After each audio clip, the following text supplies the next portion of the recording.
प्रचंड ग्रीष्म प्रभाव जनजीवन अस्तव्यस्त हो पड़ी। दिन बेला घर बाहर असंभव हो पड़ा बेले रास्ताघाट सुनसान हो पड़ुछि। हेले ग्रीष्म प्रभाव को खातिर नक निज स्वार्थ को जलांजलि दे पशुपक्षी रुद्रतापुर रक्षा करने और सेमानंकु सुरक्षा पाई आगे आसी बालियापाल आजाद हिंद फाउंडेशन। मयूरभंज जिला शालमूला जंगल में पशुपक्षी सुरक्षा पाई प्रयास आरंभ कर बालियापाल आजाद हिंद फाउंडेशन। बढ़ुची तापमात्रा तासह बढ़ुची पानी समस्या। मात्र जंगल में रोहुवा पशुपक्षी माने खाद्य और पीवा पानी ग्रीष्म दिन में समस्या भोगुंट। निरीह पशुपक्षी केमिति और क्या पाखे अभियोग करेंगे एमानकर अभियोग बा शुणिब कि? वर्तमान मनीष पाखे टिके समय नाही कहारी कथा शुणा। व्यस्तबहुल समय किसी समय बाहर करी निज घर छात उपरे किंबा आजाद हिंद फाउंडेशन तरफ जंगल में रोहुवा पशुपक्षी मानक पई किसी खाद्य सहित पानी व्यवस्था करिसेंती।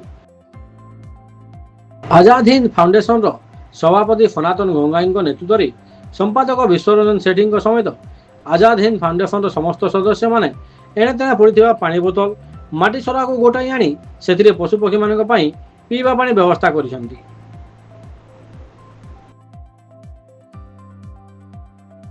परिचय देवे कौठु आसी कौ उद्देश्य नहीं कि आप जंगल भीतर को आसी बता। मो नाम हूँ संजुला दास अधिकारी। आजाद हिंद फाउंडेशन बालियापाल बालेश्वर जड़े सभ्य भाव में किसी दिन काम करुच्ची। आजाद हिंद फाउंडेशन लक्ष्य हूँ समाज सेवा करने एवं असहाय गरीब लोक को सहायता देवा आमर लक्ष्य। आउ निरीह पशु मानक आज अभिमुख्य हूँ निरीह पशु मानक आम किसी खाद्य और पानी व्यवस्था करूँ। जो माने कि पक्षी माने प्रचंड खरारे जाई पारु नाहंती पानी टोपाई से माने बसी रहउचंती तो निजर भाषा माध्यम रे शब्द करूचंती किंतु तांको शब्द बुझिबा पाई लोक मध्य जंगल रे नाहंती। तेणु आमर सेही तांकर सेही केलिकल राब रो स्वर को आमे बुझी तांको किछि खाद्य एवं पानी दबु। ये प्रचंड खरारे से माने शांति रे डाले रे बसी खाइबे एथिपाई आमर आज कार्यक्रम प्रयास रही चली। आज मध्य आसीचु आम साथी भाई भौणी मध्य उपस्थित रही आग को आम कार्य करूँ बोली सिद्धांत नहीं। मो नाम श्रीहरिचरण मंडल। मु बर्तमान बालियापाल रोचे एवं आज आमर आजाद हिंद फाउंडेशन बालियापाल बालेश्वर कार्यकर्ता सहित सारुमूला जंगल को आसचु। जंगल रे थिबा पशु मानकु पक्षी मानकु विशेषकर पक्षी मानकु पानी एवं खाद्य दाना बाजरा गहम चाउल इत्यादि दाना ये पात्र माध्यम गछरे लगेकि जंगल लगे खाइबा को दबार खरा दिन रे एक छोट प्रयास करा जायछि।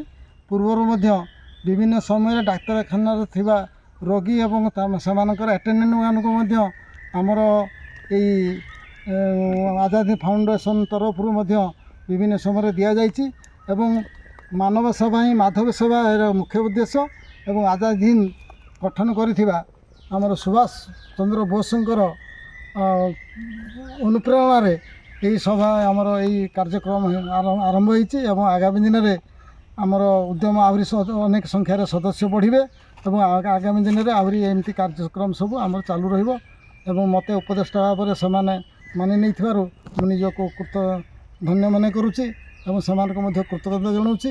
आगामी दिन में सेमानकर भविष्य उज्जवल हो एवं एहिपरि मानव सेवा विभिन्न पशु पक्षी मानकर सेवा एवं आगु आउ गोटे तांको आमे एठी आज नेलु जे जेतबेले आसीबु आमे विभिन्न प्रकार मंजी आनिबु आंब टाकुआ एवं निम्ब पणस आनिक सब जंगल रे श्रीबुद्धि करिया पई छोट प्रयास करिया पई कि आमे आज आलोचना कलु।